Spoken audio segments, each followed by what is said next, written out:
Do I really need a coach? As I mentioned in the ADHD Catch-22 video, there are a lot of interventions available for people with ADHD and executive function challenges. And that's a beautiful thing, if overwhelming.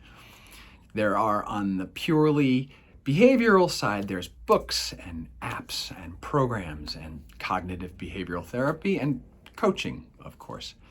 On the physiological side, there are diet, exercise, sleep programs that, to be sure, are all very helpful regardless of the path you take. There's also neurofeedback, and most well known, of course, is medication. For many people, medication is a godsend and utterly critical for a functional life. For many others, it's a much more contentious issue. But there's a saying in ADHD circles, and that is, the pills don't teach skills. And that is to say that you've been acting and reacting and behaving in certain ways your whole life. You've created certain patterns and habits.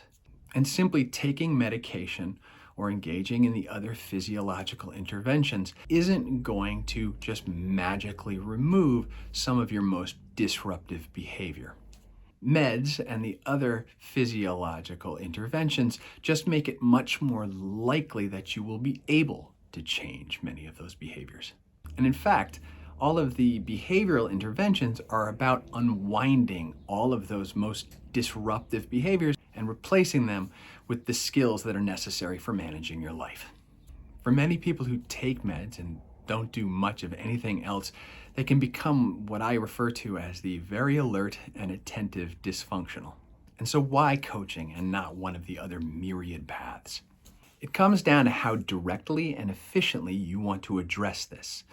Now, for most, addressing the physiological component of this is necessary: sleep, diet, exercise, neurofeedback, medication. But it's critical that you address the behavioral component if you want to enact real change in your life. And focused coaching for most people is the most direct path to addressing the behavioral component of ADHD and executive function challenges. And now think about this. When you're dropping the ball in all the other arenas of your life, what's more important right now than putting down the gun that you're shooting yourself in the foot with? Removing all of the tripwires and banana peels that are arrayed around your life.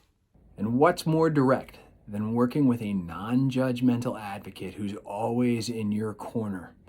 An accountability partner that helps you get back on track when you inevitably fall off. Someone who knows the ropes, knows what usually works, what usually doesn't, and knows where the pitfalls may lay, but also knows that they may need to help you find solutions that are unique to you.